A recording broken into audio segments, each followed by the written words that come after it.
Hello and welcome to hope Prashant. I hope you're in best of your health and spirit. आज की इस video में हम समझेंगे what is the best way to cover economy. Economy को किस तरह से कवर करें कि इकॉनमी कॉम्प्रिहेंसिवली कवर हो जाए और ऐसी कवर हो जाए कि हमको बार बार रिवीजन करने की जरूरत ना पड़े और इकॉनमी हमारे अंदर ही समा जाए। तो आइए समझाता हूँ इस वीडियो में कि इकॉनमी कैसे कवर करें, पर उससे पहले ये समझ लेते हैं why economy is so important. Economy इतना इंपॉर्टेंट सब्जेक्ट क्यों है? तो अगर एग्जामिनेशन पर्सपेक्टिव से बात करें तो यूपीएससी के प्री और मेंस एग्जामिनेशन में एक सिग्निफिकेंट रोल प्ले करता है इकॉनमी। अगर यूपीएससी प्री के बारे में बात करें, every year 15 to 20 questions are from economy.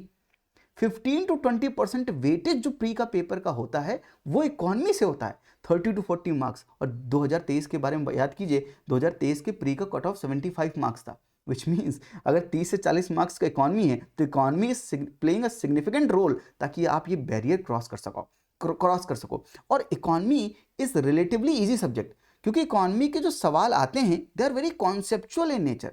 जब बात करें, कंपेयर करें अगर साइंस एंड टेक्नोलॉजी के क्वेश्चन से या इन्वायरमेंट एंड इकोलॉजी के क्वेश्चन से, they are at a random place, बहुत रैंडम पूछ लेते हैं सवाल। लेकिन इकॉनमी में बात करें तो इकॉनमी में बड़े कॉन्सेप्चुअल सवाल पूछते हैं जिनको सॉल्व करना बहुत ईजी है।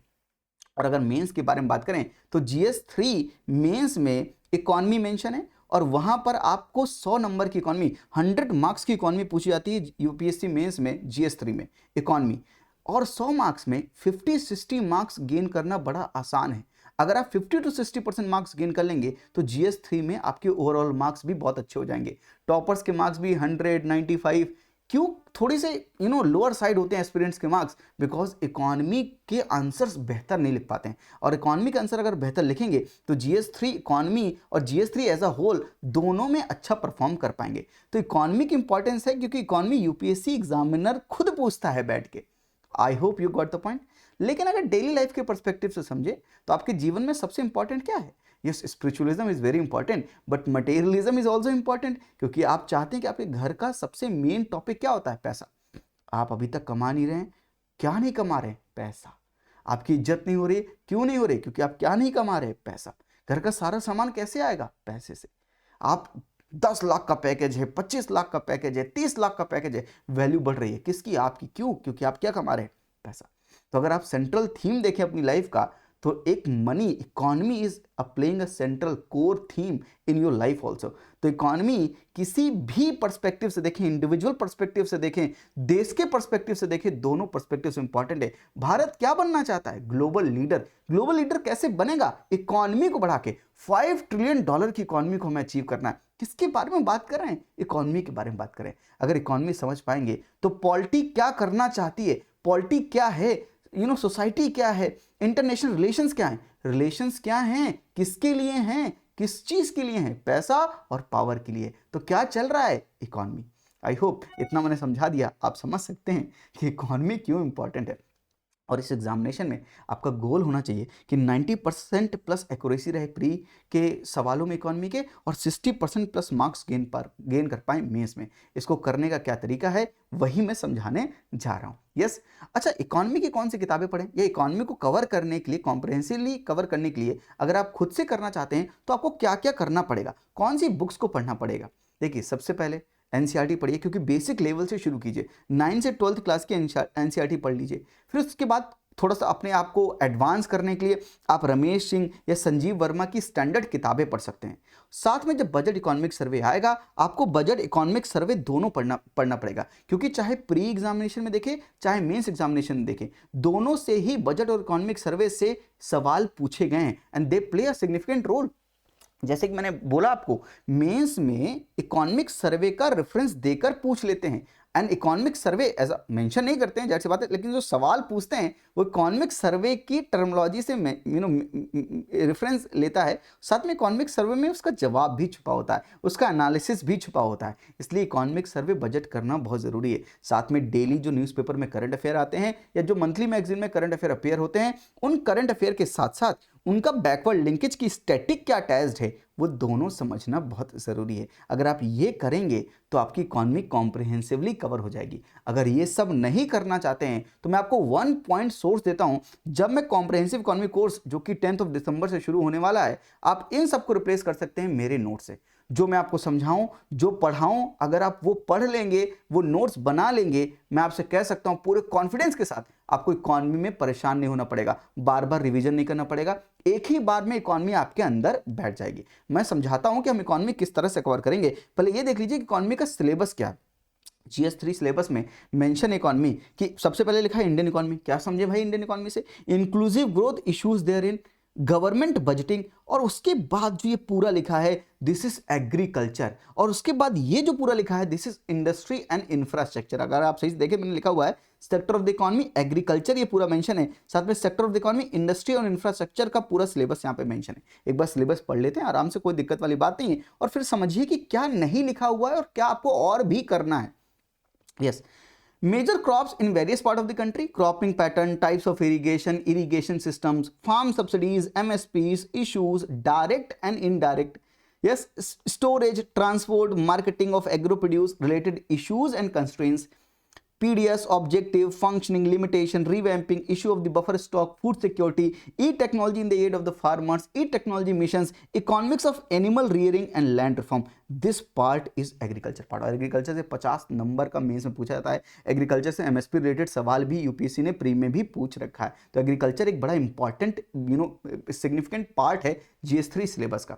साथ में अगर आप देखें इंडस्ट्री से फूड प्रोसेसिंग इंडस्ट्रीज, एंड साथ में स्कोप एंड सिग्निफिकेंस क्या है, डायरेक्ट सवाल था, what is the scope and significance of the food processing industries in India, ये मेंस का सवाल है। Location, upstream and downstream requirements, supply chain management, effect of the liberalisation on the economy. जब liberalisation हुआ, LPG era आई, liberalisation, privatisation, globalisation 1991, उस liberalisation का impact economy में कैसे पड़ा, इंडस्ट्रियल पॉलिसी को कैसे चेंज किया गया और इंडस्ट्रियल ग्रोथ पर क्या उनका इंपैक्ट पड़ा, और infrastructure, energy, port, road, railways, airports, ये इंफ्रास्ट्रक्चर क्या है, साथ में investment models. This is whole part of GS3 economy syllabus. लेकिन इसमें बहुत चीज़ें जो मेंशन नहीं है, सिर्फ इतना लिख के छोड़ दिया है, and that is your conceptual understanding कि आप इससे क्या समझें।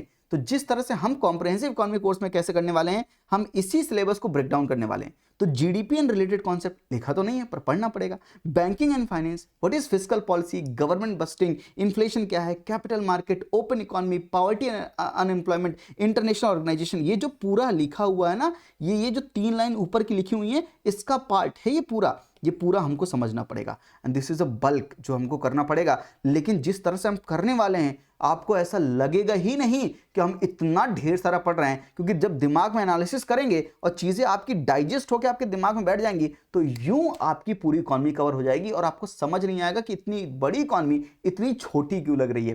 ट्रस्ट में, मैं जो आपसे बोल रहा हूं, जो मैं वादा कर रहा हूं, वो मैं पूरा करके दिखाऊंगा। सेक्टर ऑफ द इकोनॉमी भी पढ़ेंगे, agriculture, industry, infrastructure, service sector, economic planning को भी समझेंगे, 5 ईयर प्लान्स को भी समझेंगे कि ओवर द ईयर फ्रॉम 1947 किस तरह से इकोनॉमी डेवलप हुई है, और थोड़ा उससे पहले भी जाकर समझेंगे, थोड़ा सा बैकग्राउंड में जाके चीज़ों को समझेंगे, तभी तो वो मेंस की एनालिसिस होगी। अदरवाइज सिर्फ कॉन्सेप्ट पढ़ा दूंगा तो वो प्री की एनालिसिस हो जाएगी। Yes, current affair, contemporary issues, जाहिर सी बात है, बजट, इकोनॉमिक सर्वे, वो सब चीज़ मैं पढ़ाऊंगा। पर हम पढ़ेंगे कैसे, व्हाट इज इंटीग्रेशन, किस तरह से कनेक्शन करेंगे, इंटीग्रेट करेंगे, इन्वेस्टिगेट करेंगे चीज़ों को, क्या होती है मेंस की एनालिसिस, मैं आपको समझाऊंगा पूरे ही जब हम इकोनॉमी का कोर्स करेंगे। आइए समझते हैं। जैसे मैं आपको एक टॉपिक पढ़ाऊंगा, लेट से GDP पढ़ा रहा हूं, तो व्हाट इज GDP, तो अगर मैं आपको समझाऊं किस तरह से हम प्रोसीड करने वाले हैं, उसकी एक थोड़ी सी झलक समझिए, इकोनॉमी को किस तरह से कवर करना है और किस तरह से हम इकोनॉमी के कॉन्सेप्ट को ईजी बनाकर आपके सामने पुटअप करेंगे। अगर ये पूरा वर्ड आप देख रहे हैं तो ये इंडिया है, इंडिया की ये टेरिटरी है जो दिख रही है, ये टेरिटरी है। इंडिया की टेरिटरी के भीतर कुछ गुड्स और सर्विसेज का प्रोडक्शन हो रहा होगा। गुड्स का मतलब होता है जैसे कि आलू, टमाटर, पोटैटो, टोमेटो, इन सब का प्रोडक्शन हो रहा है। सर्विसेज मतलब नाई आपके बाल काट रहा है तो वो सर्विस दे रहा है, मैं आपको पढ़ा रहा हूँ, ये सर्विस दे रहा हूँ। तो इंडिया की टेरिटरी के भीतर कोई गुड्स भी दे रहा होगा, कोई सर्विसेज भी प्रोड्यूस कर रहा होगा, यानी 2 चीजें हो रही होंगी। इस टेरिटरी के भीतर 2 चीजें हो रही हैं, गुड्स और सर्विसेज का प्रोडक्शन हो रहा है। पहली बात ये समझ गए। दूसरी बात आप समझिए कि गुड्स एंड सर्विसेज का प्रोडक्शन कर कौन रहा है। इसमें इंडियंस भी हो सकते हैं, फॉरेनर्स भी हो सकते हैं। अरे इंडिया की टेरिटरी के भीतर, इस घर के भीतर इंडियंस भी हो सकते हैं, फॉरेनर्स भी हो सकते हैं। ये दोनों मिलकर कर क्या रहे होंगे, they are producing goods and services. तो अगर मैं आपसे कहूं किसी भी एक ईयर में, लेट से 2024 में इंडियंस एंड फॉरेनर्स ने मिलके इंडिया की टेरिटरी के भीतर जितनी वैल्यू का total final goods and services का प्रोडक्शन किया है उसे क्या कहेंगे? उसका एक नाम है, उसको हम कहेंगे जीडीपी। तो what is GDP? GDP is total value of all the final goods and services produced in the domestic territory of economy in an given accounting year is called gross domestic product। समझ गए क्या है? अब इसका नाम GDP क्यों है? Domestic का मतलब होता है घर के अंदर, इसलिए मैंने आपको बोला कि इंडिया की टेरिटरी के भीतर। प्रोडक्ट का मतलब होता है गुड्स एंड सर्विसेज का प्रोडक्शन करना, और ग्रॉस का मतलब होता है एग्रीगेट, यानी कुल मिलाकर। तो पूरे देश में कुल मिलाकर टेरिटरी के भीतर कितना गुड्स एंड सर्विसेज का प्रोडक्शन किया गया है किसी भी एक वर्ष में, उसको भारत का सकल घरेलू उत्पाद या भारत का ग्रॉस डोमेस्टिक प्रोडक्ट कहेंगे। I hope you got the point. Yes, the total value of all the final goods and services produced within the domestic territory of economy in a given accounting year is called gross domestic product। अब ये GDP का concept आप सीख गए, जैसे मैंने आपको समझा दिया ये जीडीपी क्या है, लेकिन साथ में और भी चीज समझनी पड़ेगी। Like what is potential GDP? UPSC ने सवाल भी पूछा था कि what is define potential GDP mains में, and explain its determinants, what are the factors that have been inhibiting India from realising its potential GDP. तो अगर आपसे मैं कहूं कि आप एक दिन में कितने घंटे पढ़ते हैं, let's say you are saying we are studying for 8 hours, और मैं आपसे कहूं कि आपका पोटेंशियल क्या है, तो आप कहेंगे सर मेरा पोटेंशियल है कि मैं 12 घंटे पढ़ सकता हूं। तो जीडीपी किसी भी एक साल में इंडियंस एंड फॉरेनर्स मिलकर डोमेस्टिक टेरिटरी के भीतर गुड्स एंड सर्विसेज का प्रोडक्शन कितना कर रहे हैं, लेट्स से वो 8 कर रहे हैं, और उनसे पूछा कि आप कर कितना सकते हो, उन्होंने बोला कि हम 12 कर सकते हैं। तो this is what? This is potential GDP. GDP potential क्या है? हाईएस्ट और maximum output that the country can produce using the available labour and capital.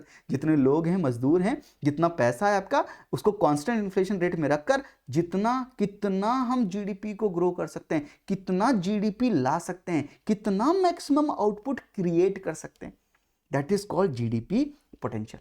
तो ये मेंस में पूछा गया सवाल, What is potential GDP? तो potential GDP क्या है? Highest and maximum output that a country can produce using the available labor and capital at a constant inflation rate. I hope you got the point. अच्छा, कोई पूछे what is GDP gap, तो जो actual GDP है, let's say आप 8 घंटे की पढ़ाई कर रहे थे और आप पढ़ सकते हैं 12 घंटे, तो ये जो गैप है 4 घंटे का, ये आपके जीवन में गैप है। इसी तरह से जो हम जीडीपी, अभी हमारी एक्चुअल जीडीपी है और जो हम जीडीपी क्रिएट कर सकते हैं, उसके बीच का जो गैप होगा वो क्या होगा? वो जीडीपी गैप कहेंगे। अंडरस्टूड? यस। और तीसरा कॉन्सेप्ट समझिए जो प्री में पूछा जाता है और आपसे यूपीएससी भी पूछ सकता है प्री एग्जामिनेशन में 2025 में, that is called what is inflationary gap और रिसेशनरी गैप। गैप तो समझ गया कि जीडीपी गैप है, लेकिन ये इन्फ्लेशनरी गैप और रिसेशनरी गैप करके दो गैप क्या है?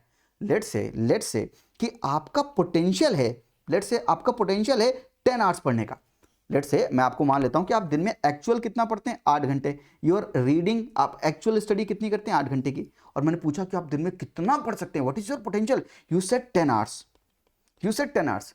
लेट्स से कल जो होने वाला दिन आपने सोचा कि मेरा पोटेंशियल 10 घंटा है और कल मैं 10 घंटे पढ़ूंगा, और आप पढ़ने बैठे 10 घंटे, और लेकिन पढ़ते पढ़ते पता नहीं चला और आप 12 घंटे पढ़ गए, अपने पोटेंशियल से ज्यादा पढ़ गए। तो ये जो ज्यादा पढ़ गए आप, इस तरह के गैप को क्या बोलते हैं? Inflationary gap. इन्फ्लेशन का मतलब होता है कुछ चीज बड़ा होना है, इन्फ्लेट होना, बड़ी होना। तो 10 घंटे आपका पोटेंशियल था, आप पढ़ लिए 12 घंटे। This gap is called inflationary gap.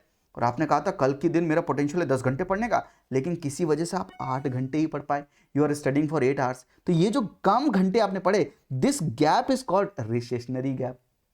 तो अगर रियल जीडीपी पोटेंशियल जीडीपी से ज्यादा है, इन्फ्लेशनरी गैप, और रियल जीडीपी अगर पोटेंशियल जीडीपी से कम है तो रिसेशनरी गैप। और इसी के ऊपर यूपीएससी ने प्री में सवाल भी पूछ रखा। यूपीएससी प्री मतलब यूपीएससी सीडीएस वाला प्री और यूपीएससी सीएपीएफ वाला, उसमें भी सवाल पूछ रखे हैं। तो अगर सीडीएस और सीएपीएफ के बारे में अगर मैं आपको दिखाऊं, तो यहां पर सीडीएस और सीएपीएफ के सवाल देखेंगे आप तो आपको समझ में आएगा। CDS 1 2021, the situation where the equilibrium level of real GDP falls short of potential GDP is known as. इसको क्या कहेंगे? रियल जीडीपी कम है पोटेंशियल जीडीपी से, तो क्या बोलेंगे? Recessionary gap. और सीएपीएफ में भी यूपीएससी ने सवाल पूछा Let me show you CAPF 2021. The amount by which the equilibrium level of real GDP exceeds the full employment level of GDP is called. Full level of employment मतलब potential GDP. तो real GDP अगर potential GDP से ज्यादा होगी तो किस तरह का गैप क्रिएट होगा? Inflationary gap. आई होप आप समझ रहे हैं कि ये CAPF CDS के PYQ का रेफरेंस देकर मैं आपको ये दो चीजें पढ़ा रहा था अभी तक, जिसका नाम था रिसेशनरी एंड इन्फ्लेशनरी गैप, ये हम पढ़ क्यों रहे थे? क्योंकि CDS और CAPF में सवाल पूछा था, रेलिवेंस है इसलिए पढ़ा रहा हूं। तो जो चीज मैं आपको समझाना चाह रहा था, जीडीपी हमने पढ़ा, पोटेंशियल जीडीपी पढ़ा, inflationary and recessionary GDP gap पढ़ा। ये पढ़ क्यों रहे थे? क्योंकि यूपीएससी डिफरेंट एग्जामिनेशन में पूछ रहा है। तो ये सब की एनालिसिस करके बैठा हूं, इसलिए वो पढ़ाऊंगा जो टू द पॉइंट एग्जामिनेशन में यूज हो। ऐसा भी नहीं पढ़ाऊंगा इतना ढेर सारा पढ़ा दिया और काम कुछ नहीं आ रहा।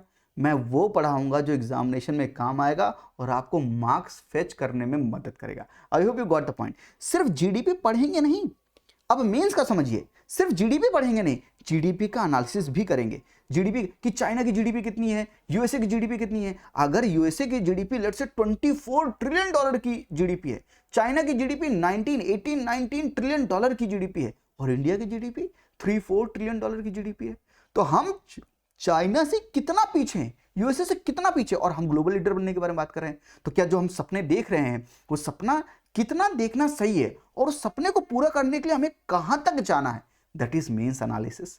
वो एनालिसिस हमें करनी पड़ेगी। I hope you getting my point. ये जब तक रेफरेंस आप समझेंगे नहीं कि टॉपर्स कहां पर है, तब तक आप कैसे समझोगे आप कहां पर हो और कैसे इस गैप को कम करना है। इसलिए हमें एनालिसिस करते समय ये सब समझना पड़ता है। फिर हम ये भी समझेंगे कि पास्ट ईयर्स में जीडीपी ग्रोथ रेट कैसी रही है। सिर्फ यहां से नहीं, इन ग्राफ की मदद से, जो ग्राफ बहुत बढ़िया ग्राफ्स हैं ये, इन ग्राफ्स की मदद से 1947 1965 से लेकर 2023-24 तक हमारी इकोनॉमी ने कैसा परफॉर्म किया है, ग्रोथ रेट कैसे ग्रो की है। अरे देखिए यहाँ पे कोविड में कितना नीचे आ गया था, फिर ऊपर गया, इसी तो हम वी शेप्ड रिकवरी कह रहे थे। तो what is V shaped recovery, किसे हम कहते हैं, एक्सपेंशन किसे कहते हैं, रिसेशन किसे कहते हैं, स्लो डाउन किसे कहते हैं, ये टर्म्स क्या होते हैं, ये टर्म्स भी समझेंगे हम। ये एनालिसिस करते ही समझेंगे कि बताइए 1965 में क्यों कम हुआ था, 1971 में क्यों जीडीपी नेगेटिव ग्रोथ रेट थी, क्यों 1979 में ग्रोथ रेट नेगेटिव थी, क्यों 2020 में थे। क्या ऐसा सिर्फ 4 बार हुआ है, इंडिपेंडेंस के सिर्फ 4 बार नेगेटिव ग्रोथ रेट शो किया? इसकी एनालिसिस करना, क्योंकि यूपीएससी सवाल पूछता है, यूपीएससी सवाल ट्रेंड से भी पूछता है। 2015 का ये सवाल देखिए, मैं क्यों पढ़ा रहा हूं, इसका रैशनल भी दे रहा हूं आपको। With reference to Indian economy, consider the following statement: rate of growth of the real GDP has steadily increased in the last decade. GDP at a market price has steadily increased in the last decade. क्या मतलब है growth rate का और absolute GDP का मतलब क्या है, और क्या ये स्टेडली इंक्रीजिंग है, स्टेडली डिक्रीजिंग है? और यही सेम सवाल अगर 2025 में पूछ ले, सर पूछ सकता है, मैं इसका लॉजिक समझाऊंगा।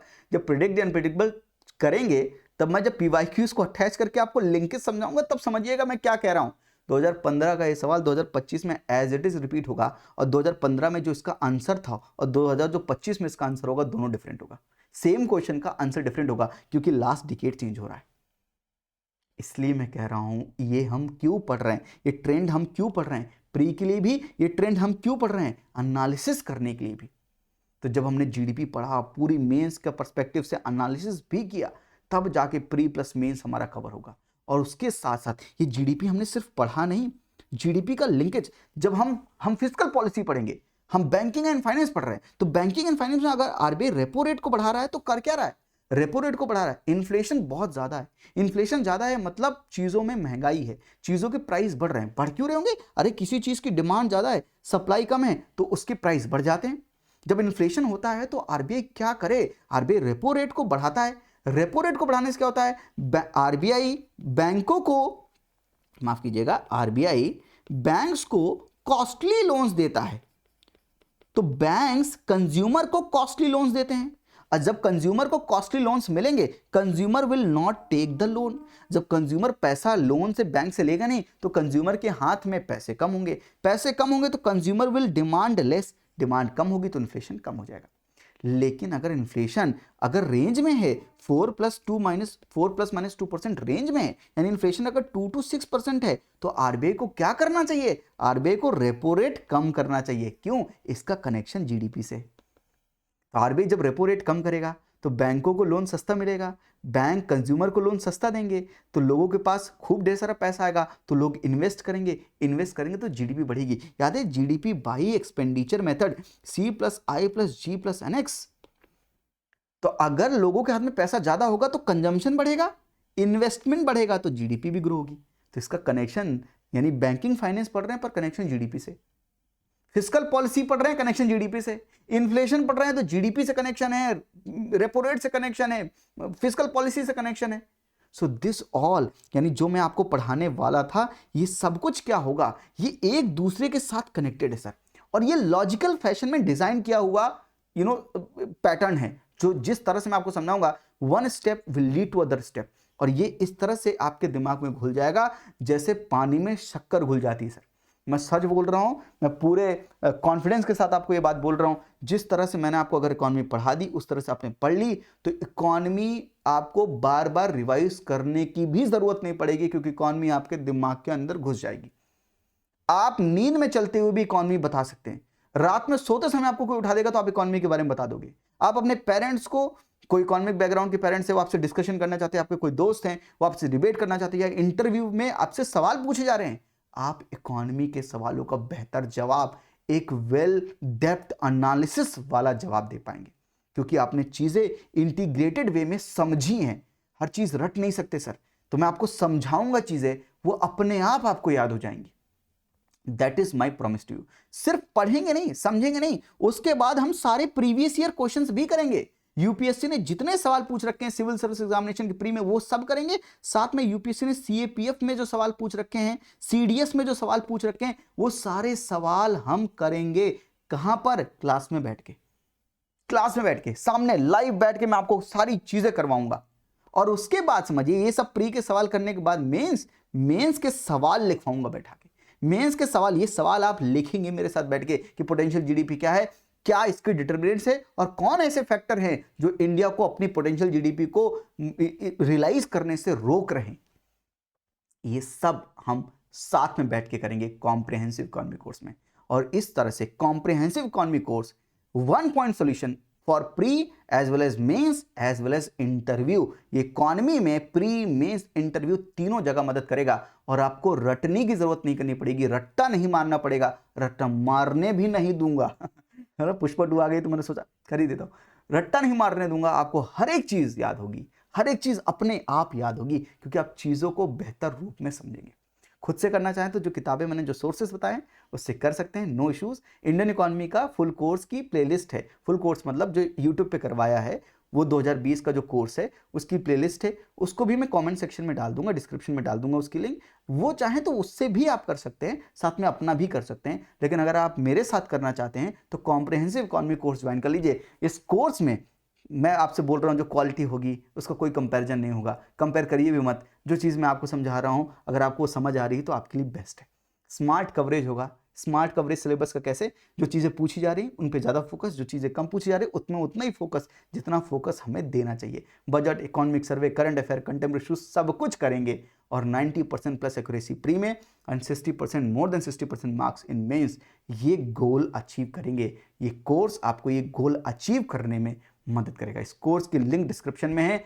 ये पढ़ाने का तरीका मैंने समझा दिया, इकोनॉमी कैसे कवर करें वो समझा दिया है। मेरे साथ कवर करना चाहते हैं इस कोर्स के थ्रू कर सकते हैं, ज़रूर करिएगा। 10 दिसंबर से शुरू कर रहे हैं 2024, और ये कोर्स फेब एंड तक ख़त्म हो जाएगा। और ये कोर्स जब आपको मार्क्स फेच करने में मदद करेगा, जब आपको बाकी सब्जेक्ट पढ़ने में मदद करेगा, तब आप मुझे याद करेंगे और मुझे ब्लेस भी करेंगे। आज के लिए इतना ही। अपना ख्याल रखिए। थैंक यू, नमस्ते, जय हिंद।